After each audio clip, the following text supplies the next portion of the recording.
Welcome to G3 media. ముందుగా headlines చూద్దాం. ఏఐతో white collar ఉద్యోగాలకు ముప్పు ఉందన్న సీఎం రేవంత్. నైపుణ్యాలు పెంచుకుంటే భవిష్యత్తుపై భయం అవసరం లేదని వెల్లడి. విదేశాల్లో ఉద్యోగ అవకాశాలపై కీలక వ్యాఖ్యలు చేసిన సీఎం. యువత సాంకేతికతతో పాటు నైపుణ్యాలు పెంచుకోవాలని సూచన. రాధా మనోహర్ దాస్ పై కేసును ఖండించిన భానుప్రకాష్. హిందూ ధర్మ పరిరక్షణకు అండగా ఉంటామన్న భానురెడ్డి. ధార్మిక సేవలపై కేసులు సరైంది కాదని వ్యాఖ్యలు. ధర్మానికి భంగం కలిగించే చర్యలు సహించబోమన్న భాను.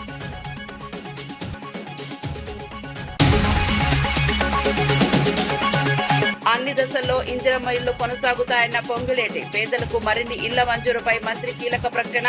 ప్రజా దర్బార్లో సమస్యలు విన్న మంత్రి పొంగిలేటి. అర్హులకు అన్యాయం జరుగుతుందని అధికారులకు మంత్రి ఆదేశం. కడప పర్యటనలో పార్టీ నేతలతో భేటీ అయిన లోకేష్. టీడీపీ అంతర్గత విభేదాల పరిష్కారంపై లోకేష్ ఫోకస్.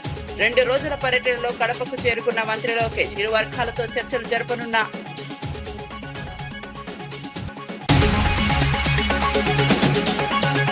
రైతులను మోసం చేసిన ప్రభుత్వానికి గుణపాఠం తప్పదన్న కవిత. పంట కొనుగోలుపై కాంగ్రెస్ పై బీఆర్ఎస్ నేతల విమర్శలు. రైతుల కష్టాలను పట్టించుకోవట్లేదన్న కవిత ఆగ్రహం. పంట పూర్తిగా కొనే వరకు పోరాటం సాగుతుందన్న కవిత. ఏఐ ప్రభావంపై సీఎం రేవంత్ రెడ్డి కీలక వ్యాఖ్యలు చేశారు. కృత్రిమ మేధస్సు వల్ల వైట్ కాలర్ ఉద్యోగాలకు ముప్పు ఉండవచ్చని, కానీ బ్లూ కాలర్ ఉద్యోగులకు అంత ప్రభావం ఉండదన్నారు. నైపుణ్యాలు పెంచుకుంటే ఉద్యోగ భద్రతపై ఆందోళన అవసరం లేదని స్పష్టం చేశారు. నైపుణ్యం కలిగిన ఉద్యోగుల కోసం విదేశాలు కూడా సంప్రదిస్తున్నాయని తెలిపారు. అందుకు అవసరమైన ప్రోత్సాహకాలు అందిస్తున్నామని వెల్లడించారు. సరైన నైపుణ్యాలు ఉంటే విదేశాల్లో నెలకు 2 లక్షల వరకు వేతనం పొందే అవకాశం ఉందని చెప్పారు. యువత కాలానికి అనుగుణంగా మారాలని సూచించారు. సాంకేతిక పరిజ్ఞానంతో పాటు నైపుణ్యాల పెంపు కూడా అవసరమన్నారు. కానీ అదే స్కిల్డ్ సెమీ స్కిల్డ్ ఈ బ్లూ కాలర్ జాబ్లకు ప్రపంచంలో విస్తృతమైన డిమాండ్ ఉంది. బ్లూ కాలర్ జాబ్లను ఏఐ రీప్లేస్ చేయలేదు. ఉద్యోగ భద్రత ఉంది. వాళ్ళకు కావాల్సిందల్లా సాంకేతిక నైపుణ్యాన్ని నేర్చుకోవడమే. అందుకే ఈరోజు ఏటీసీలలో జాయిన్ అయితే పర్ మంత్ 2000 రూపీస్ మనం స్టైఫండ్ ఇస్తామని చెప్పినాం.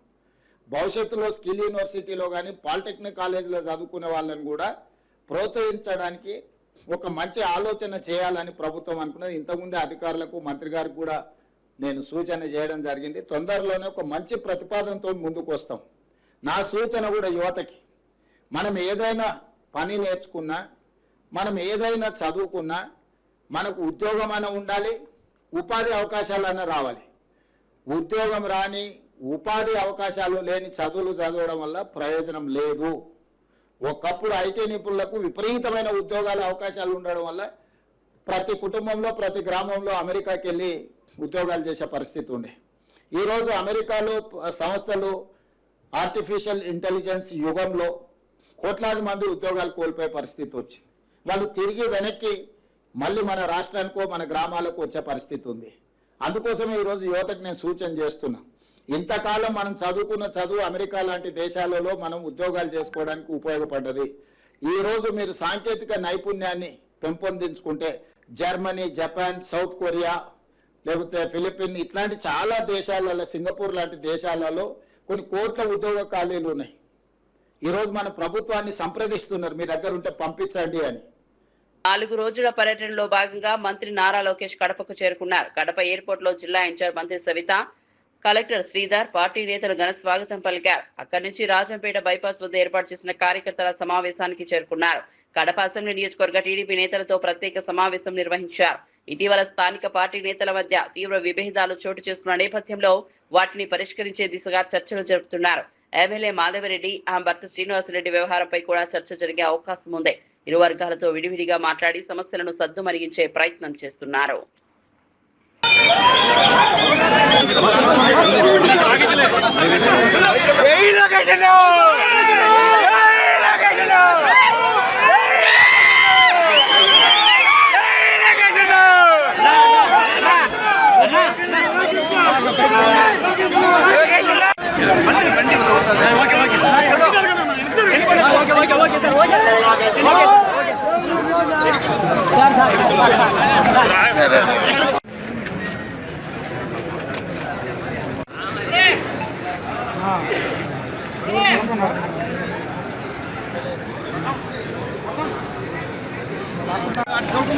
బాబు ముందుకు రాట్లా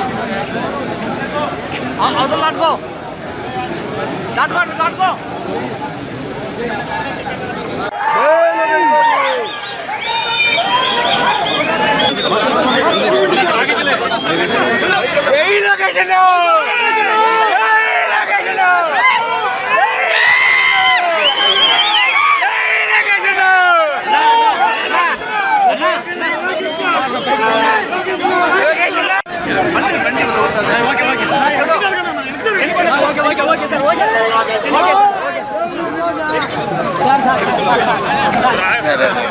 భారతదేశ ఖ్యాతిని అంతర్జాతీయ స్థాయికి తీసుకెళ్లిన మహోన్నత వ్యక్తి రాజీవ్ గాంధీ అని డీసీఎంఎస్ మాజీ చైర్మన్ కొత్వాల శ్రీనివాస్ అన్నారు. మాజీ ప్రధాని రాజీవ్ గాంధీ వర్ధంతి సందర్భంగా పాల్వంచలో కాంగ్రెస్ పార్టీ ఆధ్వర్యంలో ఘన నివాళుల కార్యక్రమం నిర్వహించారు. రాజీవ్ గాంధీ విగ్రహానికి పూలమాలలు వేసి నివాళులు అర్పించారు. దేశ అభివృద్ధి, పేదల సంక్షేమం కోసం రాజీవ్ గాంధీ చేసిన సేవలు చిరస్మరణీయమని కొనియాడారు. రాహుల్ గాంధీని ప్రధానమంత్రి చేసినప్పుడే రాజీవ్ గాంధీకి నిజమైన నివాళి అవుతుందని వ్యాఖ్యానించారు.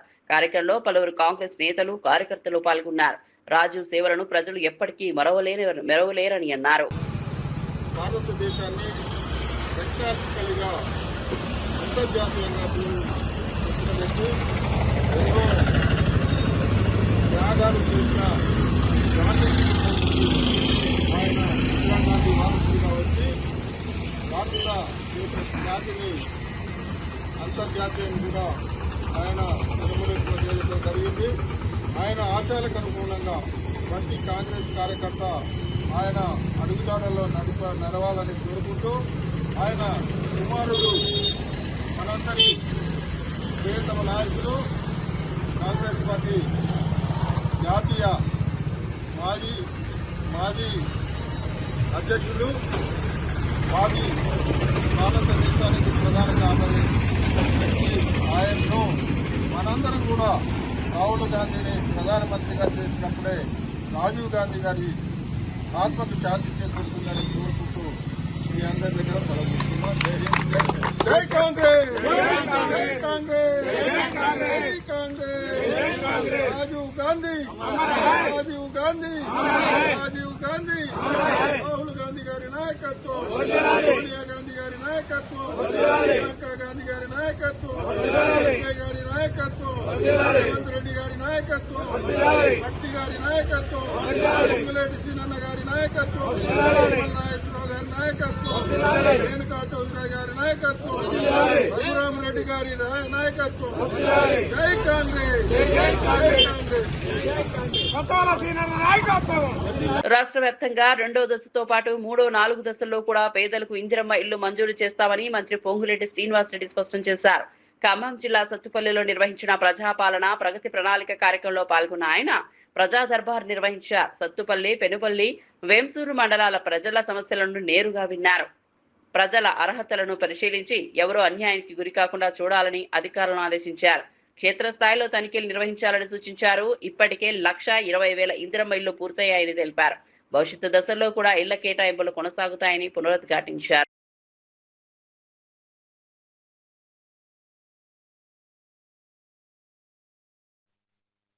ఎప్పుడు ఎన్నికలు వచ్చినా ఆనాటి దొరవారు బొమ్మలకే పరిమితం చేస్తే ప్రభుత్వం వచ్చిన మొదటి సంవత్సరమే రాష్ట్ర వ్యాప్తంగా 4.5 లక్షల ఇళ్లు 22,500 కోట్ల రూపాయలతో వడిగా ఇప్పటికే సుమారు 1,25,000 ఇళ్లు పూర్తి చేశాం.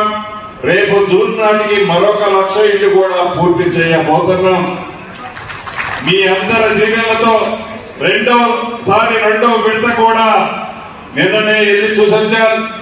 అక్కడ గిరిజనులు, వెనకబడ్డ కులాలు ఎక్కడో మారుమూల ప్రాంతంలో ఉన్న ఆసిఫాబాద్ జిల్లాకి వెళ్ళాం. గౌరవ ముఖ్యమంత్రి గారి చేతుల మీదుగా రేపు 2వ తారీఖు నాడు 2వ విడత ఇందిరమ్మ ఇల్లు కూడా రాష్ట్ర వ్యాప్తంగా ఇయ్యబోతున్నాం. విజయనగరంలో డాక్టర్ సుధాకర్ సుబ్రహ్మణ్యం స్మారక సభ ఘనంగా నిర్వహించారు. కార్యక్రమానికి ఎమ్మెల్యే పూసపాటి అదితి విజయలక్ష్మి, గజపతిరాజు ముఖ్య అతిథిగా హాజరయ్యారు. వైఎస్ఆర్సీపీ పాలన సమయంలో మరణించిన డాక్టర్ సుధాకర్, వైఎస్ఆర్సీపీ ఎమ్మెల్సీ అనంతబాబు చర్యలతో ప్రాణాలు కోల్పోయిన సుబ్రహ్మణ్యంను స్మరించుకున్నారు. వారి చిత్రపటాలకు పూలమాలలు వేసి ఘన నివాళులు అర్పించారు. ఈ సందర్భంగా దళితుల సంక్షేమం కోసం కూటమి ప్రభుత్వం అన్ని చర్యలు తీసుకుంటోందని ఎమ్మెల్యే తెలిపారు. సమాజంలోని బలహీన వర్గాల అభివృద్ధి కోసం ప్రత్యేక కార్యక్రమాలు చేపడుతున్నామని వెల్లడించారు. దళితుల సంక్షేమమే ప్రభుత్వ లక్ష్యమని పేర్కొన్నారు.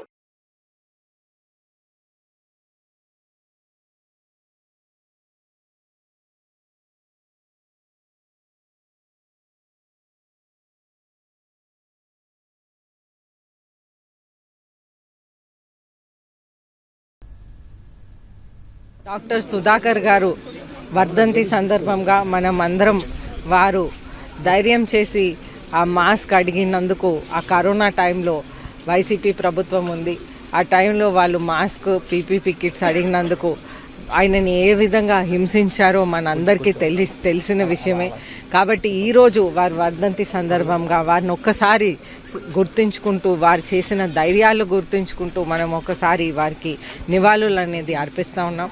అనంతబాబు డ్రైవర్ సుబ్రహ్మణ్యం గారు ఆయనని హత్య చేసి డోర్ డెలివరీ చేసిన సందర్భాలు మనం చూసాం. ఈ సందర్భంగా వారు ఇద్దరిని స్మరించుకుంటూ వారి ధైర్యాన్ని గుర్తు చేసుకుంటూ సెలవు తీసుకుంటాం. హిందూ ధర్మ ప్రచారకుడు రాధా మనోహర్ దాస్ పై కేసు నమోదు చేయడాన్ని టీటీడీ బోర్డు సభ్యుడు భానుప్రకాష్ రెడ్డి తీవ్రంగా ఖండించారు.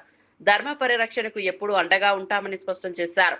హిందూ ధర్మం కోసం పనిచేసే వారిపై కేసులు నమోదు చేయడం సరికాదన్నారు. సమాజంలో ఆధ్యాత్మిక విలువలు, సనాతన ధర్మ ప్రచారం కోసం కృషి చేసే వ్యక్తులకు ప్రోత్సాహం ఇవ్వాల్సింది పోయి ఇలాంటి చర్యలు తీసుకోవడం బాధాకరమన్నారు. ధార్మిక అంశాలపై స్పందించే వారిని లక్ష్యంగా చేసుకోవడం సరైంది కాదని పేర్కొన్నారు. హిందూ ధర్మ పరిరక్షణ కోసం మరింత బలంగా నిలబడతామని తెలిపారు. ఈ వ్యవహారంపై భక్తుల్లో కూడా చర్చ జరుగుతోందన్నారు.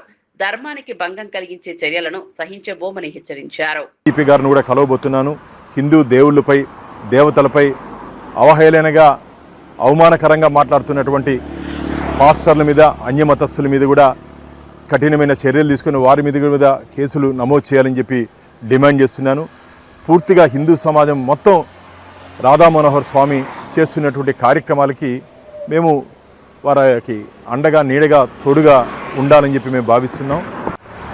రాధా మనోహర్ స్వామి వారు చెప్తున్నటువంటి మాటలకి కొన్ని కోట్ల మంది హిందువులు ప్రభావితమై వారి వెంట నడుస్తున్నారు. అలాంటి వ్యక్తి మీద ఇలా తప్పుడు కేసులు నమోదు చేసి, తప్పుడు ఆరోపణలతో కేసులు నమోదు చేసే విధంగా కొందరు గొర్రెలు ప్రయత్నం చేస్తున్నాయి. ఇది మంచిది కాదు. నేను అన్యమతస్థులకి సీరియస్గా వార్న్ చేస్తున్నాను. మీరు కానీ హిందూ దేవుళ్ళ జోలికి కానీ, హిందూ మత విశ్వాసాలు అగౌరవపరిచే విధంగా మీరు వ్యవహరిస్తే జరగబో పరిణామాలు చాలా తీవ్రంగా ఉంటాయి. ఇది మిమ్మల్ని ఎవరిని వదిలిపెట్టే ప్రసక్తి లేదు. కాబట్టి రాధా మనోహర్ స్వామి వారు మీరు ధైర్యంగా ఉండండి, మేమందరం మీ వెంట నడుస్తున్నాం. రైతులు పండించిన పంటను కొనుగోలు చేయక అరిగోస పడుతున్నారని బీఆర్ఎస్ నేత కవిత ఆరోపించారు.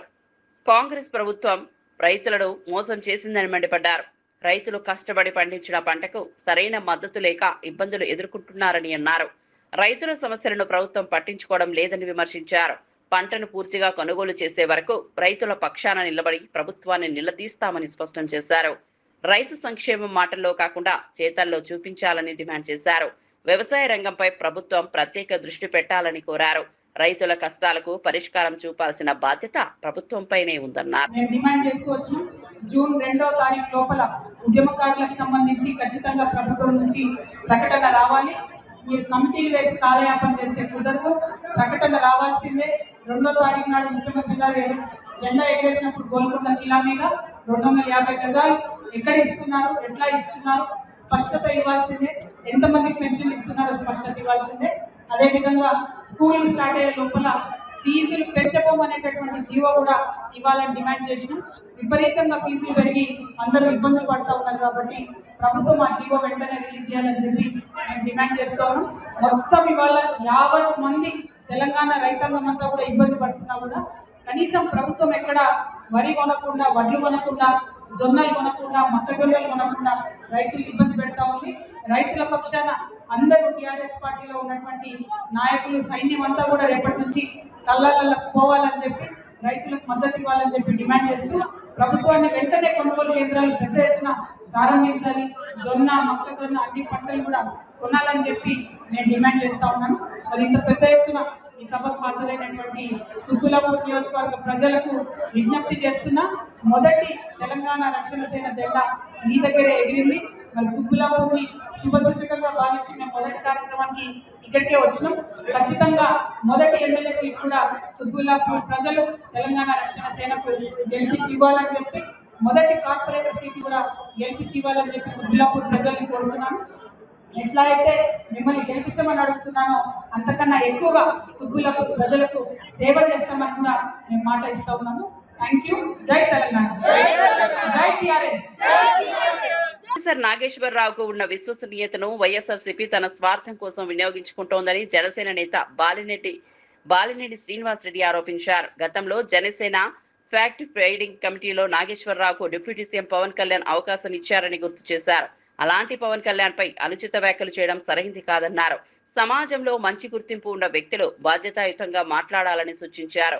ప్రజలను తప్పుదారి పట్టించే విధంగా వ్యాఖ్యలు చేయడం సరికాదన్నారు.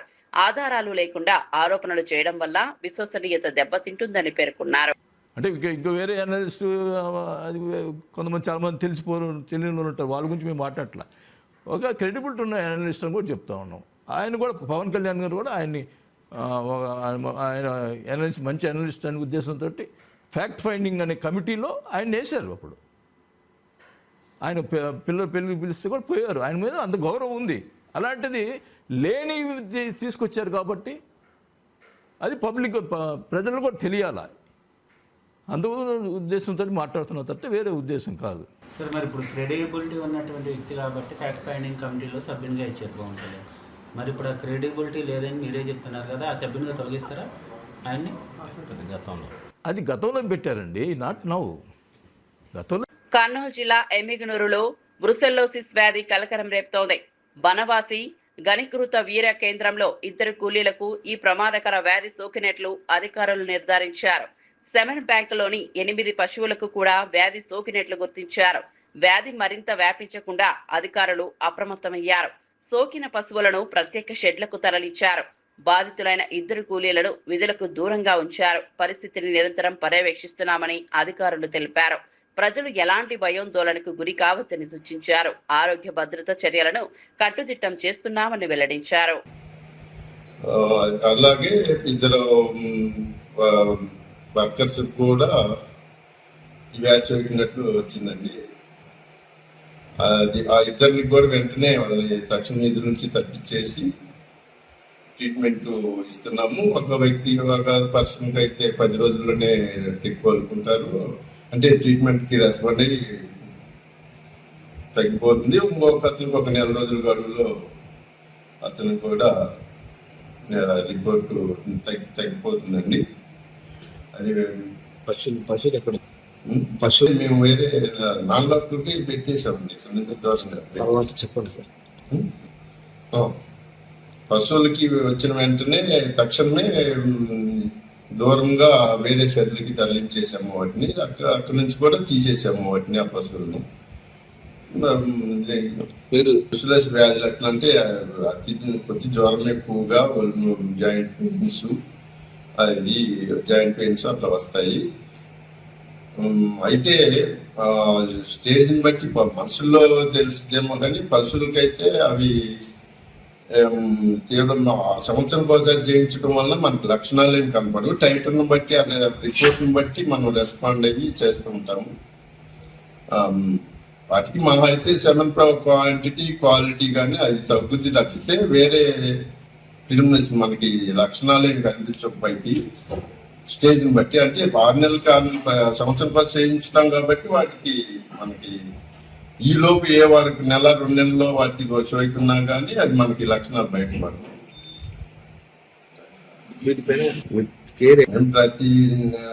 ప్రతి నెల మేము సెమెన్ కలెక్ట్ చేసింది వైజాగ్ ఆండాలజీ ల్యాబ్కి సెమెన్ క్వాలిటీకి పంపిస్తాము.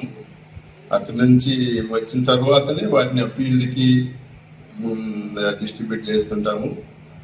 అందులో భాగంగానే వీటి వలన ఆ సెమెన్ క్వాలిటీ ఏమి ఎఫెక్ట్ అవ్వదు, సెమెన్ లో ఏమి ఎఫెక్ట్ చూపించదు. కానీ ఈ పశువు దగ్గర నుంచి మనం సేకరించే తక్కువైంది కాబట్టి ఆ పశువుని తీసేస్తాము. అది ట్రీట్మెంట్ చేయించుకొని ఆ పశువుని కూడా నార్మల్గా మళ్ళీ పోషణ చేసుకోవచ్చు. మనకి ఇక్కడ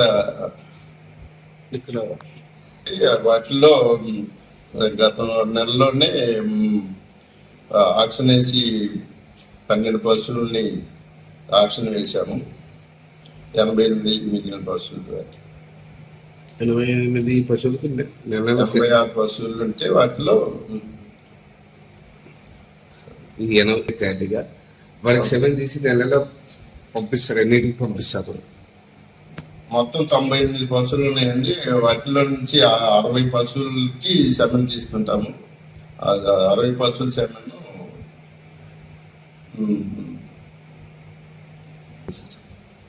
నా పేరు శ్రీనివాస్ రెడ్డి, అసిస్టెంట్ డైరెక్టర్, బర్మాసి గణీకృతి వీర్య ఆపత్ కేంద్రంలో పనిచేసి. కర్నూలు జిల్లా ఎమ్మిగనూరులో చేనేత సహకార సంఘం ఉద్యోగులు ఆందోళన బాటపట్టారు. జీతాలు పెంచాలని డిమాండ్ చేస్తూ విధులను బహిష్కరించారు. ఏళ్ల తరబడి పనిచేస్తున్న తమకు కేవలం 6,000 నుంచి 10,000 రూపాయలలోపే జీతాలు ఇస్తున్నారని ఆవేదన వ్యక్తం చేశారు.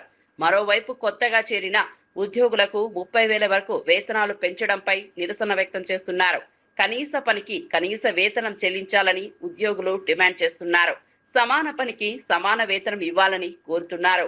సమస్యలను వెంటనే పరిష్కరించాలని ప్రభుత్వాన్ని కోరారు. తమ డిమాండ్లు నెరవేరే వరకు పోరాటం కొనసాగిస్తామని స్పష్టం చేశారు. ఓన్లీ 173 రూపాయలు మాత్రం ఇవ్వడానికి పరిధి లేదని నిలబెట్టినాడు. ఇంతవరకు ఈ రోజు అయితే 21వ తారీఖు ఇంతవరకు జీతాలు లేక మేము అల్లాడుతున్నాము. చిన్న చిన్న జీతాలు మా ఎంత 10,000 లోపలే, అందరికి జీతాలు 10,000 లోపలే జీతాలు ఉన్నాయి. ఈ 10,000 లోపల జీతాలు ఉన్నా కానీ ఇంతవరకు మాకు జీతాలు ముట్టడానికి లేకుండా మా ఏడి అండ్ మాజీ సెక్రటరీ ఇందుకు కలిసి ఏం జరిగిందో వాళ్ళకు లోపాయకారంగా మాకు తెలియదు. మాకు ఇంతవరకు జీతాలు లేకుండా మమ్మల్ని ఒకటే స్థాయిస్తున్నారు. ఈ జీతాలు తొందర రావాలా, మనకి అందరికీ జీతాలు పెరగాలని మేము ఈ సభాముఖం ఈ మీడియా మిత్రులందరికీ కోరుచున్నాము. ఇప్పుడు మా యువర్స్ సొసైటీ ఉద్యోగస్తులందరి గురించి నేను మాట్లాడుతున్నాను. ఇంతవరకు ఏప్రిల్ నెల జీతం ఇంతవరకు రాలేదు. వీడియో పాయింట్లు అడిగితే కానీ సెక్రటరీ గారు నా పరిధి లేదని చెప్పి ఒకటేసారి టెక్నికల్ రవికుమార్ గారికి 18,000 ఉన్న జీతాన్ని ఒకటిసారి 30,000 చేయడానికి ఆయనకి ఆస్కారం ఉన్నది కాబట్టి ఆయనకు చేసినారు. మాకు చేయంటే నా పరిధిలో అంటాడు. 30,000 చేయడానికి ఆయన పరిధిలో ఉంది, జీతము 30,000 చేయడానికి ఆయన పరిధిలో ఉంది కాబట్టి మాకు వీడియో పాయింట్లు గవర్నమెంట్ వచ్చిన వీడియో పాయింట్లు ఇవ్వడానికి ఓన్లీ 173 రూపాయలు మాత్రం ఇవ్వడానికి పరిధి లేదని నిలబెట్టినాడు. ఇంతవరకు ఈ రోజు అయితే 21వ తారీఖు ఇంతవరకు జీతాలు లేక మేము అల్లాడుతున్నాము. చిన్న చిన్న జీతాలు మా ఎంత 10,000 లోపలే, అందరికి జీతాలు 10,000 లోపలే జీతాలు ఉన్నాయి. ఈ 10,000 లోపల జీతాలు ఉన్నా కానీ ఇంతవరకు మాకు జీతాలు ముట్టడానికి లేకుండా మా ఏడి అండ్ మాజీ సెక్రటరీ ఇందుకు కలిసి ఏం జరిగిందో వాళ్ళకు లోపాయకారంగా మాకు తెలియదు. మాకు ఇంతవరకు జీతాలు లేకుండా మమ్మల్ని ఒకటే స్థాయిస్తున్నారు. ఈ జీతాలు తొందర రావాలా, మనకి అందరికీ జీతాలు పెరగాలని మేము ఈ సభాముఖం ఈ మీడియా మిత్రులందరికీ కోరుచున్నాము. జార్ఖండ్ మావోయిస్టులకు భారీ ఎదురు దెబ్బ తగిలింది. ఆపరేషన్ నవజీవన్లో భాగంగా జార్ఖండ్ డీజీపీ సదాశా మిశ్రా సమక్షంలో 27 మావోయిస్టులు లొంగిపోయారు. లొంగిపోయిన వారిలో పొలిట్ బ్యూరో సభ్యుడు మిసిర్ బెస్ట్రా స్క్వాడ్ కు చెందిన కీలక కమ్యూనిస్టు శ్రేణులు ఉన్నట్లు అధికారులు వెల్లడించారు.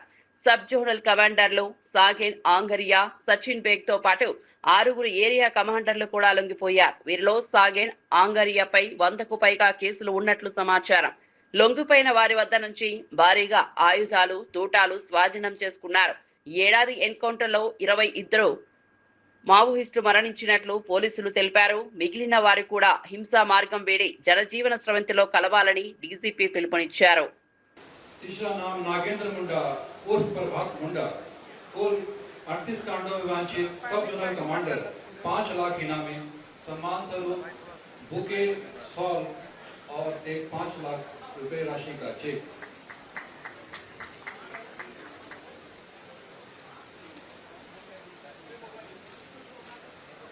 सामने देखिए, सामने न्यायालय शुल्क, निःशुल्क सरकारी अधिवक्ता, जीवन बीमा 800 करता वो 5 लाख रुपए का जीवन बीमा है एवं परिवार के अधिकतम 5 सदस्यों के लिए 1 लाख रुपए का सामूहिक जीवन बीमा, बैंक का लोन 4 लाख रुपए तक, सरकारी अस्पतालों में निःशुल्क चिकित्सा, शारीरिक मापदंड अगर पूरे होते हैं तो 800 पर नक्सल पुलिस ग्रेड। आज झारखंड के लिए और झारखंड पुलिस के लिए यह एक अविस्मरणीय दिवस है। जहां हम लोग हमारे भटके हुए साथियों को, झारखंड वासियों को पुनः मुख्य धारा में स्वागत कर रहे हैं। आज स्वागत का दिन है, हर्ष का दिन है एवं इसके साथ साथ जो बलिदान, जो अथक प्रयास एवं जो त्याग इसके पीछे रहा है उसे भी याद करने का दिवस है। मैं आज यहाँ समर्पण करने वाले 27 साथियों को स्वागत करती हूँ। उनके परिवार को मैं दिलासा देना चाहती हूँ कि जिस तरह उन्हें स्वागत किया गया है, आगे भी हम लोग उनका ख्याल रखेंगे। इस क्रम में जो भी हम लोगों को स्टेप्स लेना है वो सारे हम लोग ले रहे हैं। सुनियोजित ढंग से हम लोग आगे बढ़ रहे हैं और हम लोग कोशिश करेंगे कि वर्तमान आज जितने माओवादी सरेंडर कर रहे हैं तथा जो पूर्व में भी सरेंडर कर चुके हैं, उनका सभी का जो भी आवश्यकताएं हैं अभी तक पूरा नहीं हुआ है, उसे हम लोग सुनियोजित ढंग से पूरा करने का प्रयास करेंगे। मैं झारखंड पुलिस, केंद्रीय reserve police force, Jharkhand Jaguar और अन्य सूचना तंत्र में जड़ित पदाधिकारी सभी को अंतर से धन्यवाद दे रहे हैं और आगे इस तरह की कंबाइंड और कॉम्प्रिहेंसिव एफर्ट को जारी रखने की इच्छा व्यक्त करती है। బులెటిన్ ముగించే ముందు హెడ్లైన్స్ మరోసారి చూద్దాం. ఏఐతో వైట్ కాలర్ ఉద్యోగాలకు ముప్పు ఉందన్న సీఎం రేవంత్. నైపుణ్యాలు పెంచుకుంటే భవిష్యత్తుపై భయం అవసరం లేదని వెల్లడి. విదేశాల్లో ఉద్యోగ అవకాశాలపై కీలక వ్యాఖ్యలు చేసిన సీఎం. యువత సాంకేతికతతో పాటు నైపుణ్యాలు పెంచుకోవాలని సూచన. రాధా మనోహర్ దాస్ పై కేసును ఖండించిన భానుప్రకాష్. హిందూ ధర్మ పరిరక్షణకు అండగా ఉంటామన్న భానురెడ్డి. ధార్మిక సేవలపై కేసులు సరైంది కాదని వ్యాఖ్యలు. ధర్మానికి భంగం కలిగించే చర్యలు సహించబోమన్న బాన్.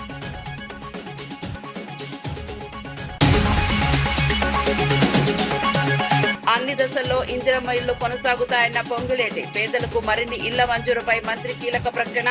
ప్రజా దర్బార్లో సమస్యలు విన్న మంత్రి పొంగులేటి. అర్హులకు అన్యాయం జరగొద్దని అధికారులకు మంత్రి ఆదేశం. కడప పర్యటనలో పార్టీ నేతలతో భేటీ అయిన లోకేష్. టీడీపీ అంతర్గత విభేదాల పరిష్కారంపై లోకేష్ ఫోకస్. 2 రోజుల పర్యటనలో కడపకు చేరుకున్న మంత్రి లోకేష్ ఇరు వర్గాలతో చర్చలు జరపనున్న.